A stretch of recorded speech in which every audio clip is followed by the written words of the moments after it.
was so fun.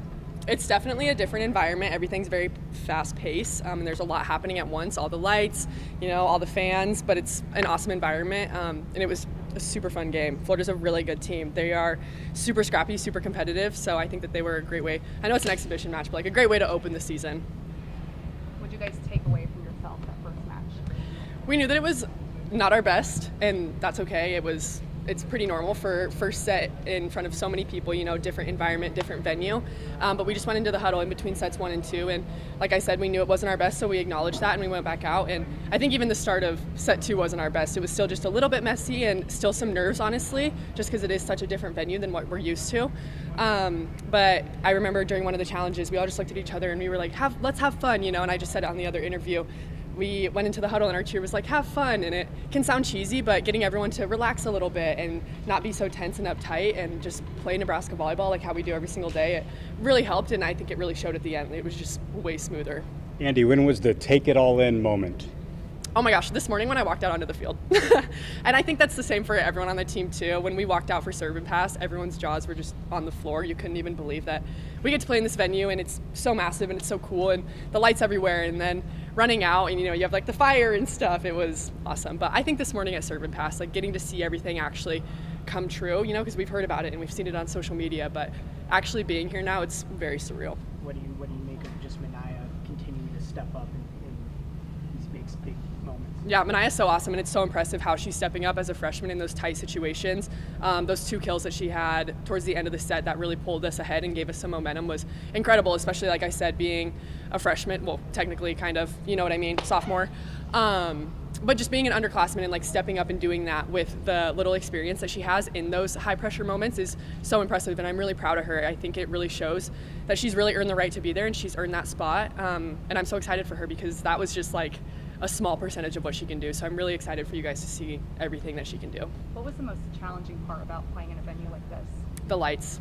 We've all talked about it. It's obviously very dark in the rest of the gym, and so having all those overhead lights, and I'm complaining as a middle, like I don't really have to look up that often, but like I know the setters, it's super tough for them, and the passers, you look up and you're a little bit, it's easy to lose the ball in there. So that's the hardest thing, I think.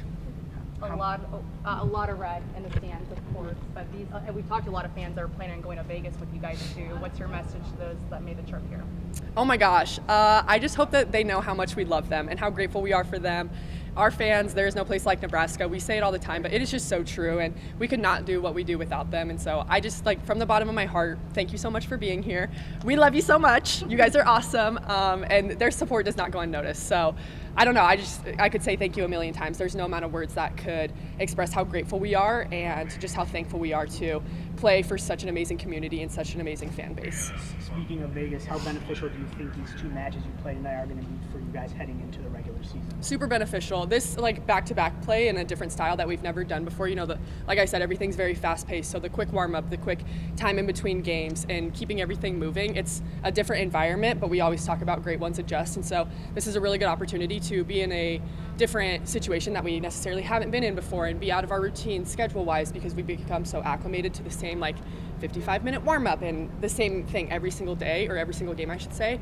So I think that'll be really good for us in the long run, just learning how to adjust. And so it'll be really interesting to see how we can come out of this. Obviously, like, we're eating a snack right now, eating our sandwiches in the locker room, but can we come out of this and get warm again and like play really good, play better volleyball coming out of that? Does it feel like club? Maybe a little bit. I guess I haven't really thought about that just because it's been a while since I've played club, so I didn't really correlate the two, but now that you say it, yeah, I can see that. What are you going to do during this break until the night match? I'm probably going to go eat another sandwich, maybe have a sip of Pepsi, and then go watch. I know we're able to go watch, so I think we're just going to go sit and watch some great volleyball. What's the player's review of Danny's jacket tonight? Oh, it's sweet. She told me that she got it from a boutique in Omaha. Super cute, fits her super well. I'm pretty jealous, actually. So I think Danny's fits are awesome, and her shoes are awesome if you haven't seen them. They're her sparkly Sambas. And just for women's sports overall, how important is this day for that and just their growth? It's so important. Getting to play at arguably the pinnacle of sports, an NFL arena where so many people gather every weekend for Sunday night football, Monday night football, and have so much, it has so much history here. So having a women's program, multiple women's programs come in and get to play in this environment and fill up a lot of seats is super incredible, not only for women's volleyball, but women's sports. And I think it just continues to show that it's growing and people want to watch women's sports, and we can go to these massive arenas and, we're going to have a lot of people there, and sometimes we're going to sell out. I know we didn't necessarily sell out this one, but I think in future events, it just really shows like our fan base is awesome. And if we give them a challenge and we say that we want to fill seats in AT&T, they're going to travel from all over to do that. You saw the signs everywhere. We had people coming from Canada and like outside the country, which is incredible. So it just really goes to show not only our fans, but other fans as well, just how loyal they are and how dedicated they are to growing the game, which I think is so special because, yeah, it starts with us playing, but I think it starts even more with them. So it's awesome that they're so dedicated to helping us grow the sport and being alongside. Thanks, Andy. Thanks, guys. Thank you. Thank you, Jared. Yes.